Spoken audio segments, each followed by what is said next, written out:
Guys, in today's video I will be showing you how to fix Google Drive glitch problem. So the answer is easy. Just go to the settings and then scroll down to the apps section, then go to the search and search Google Drive,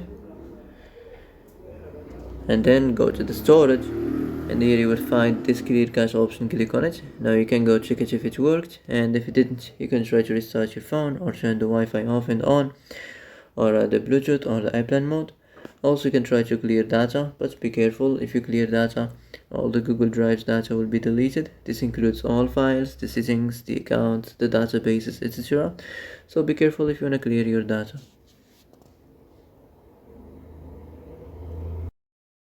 And that's it for today's video. I hope this is the answer you've been looking for.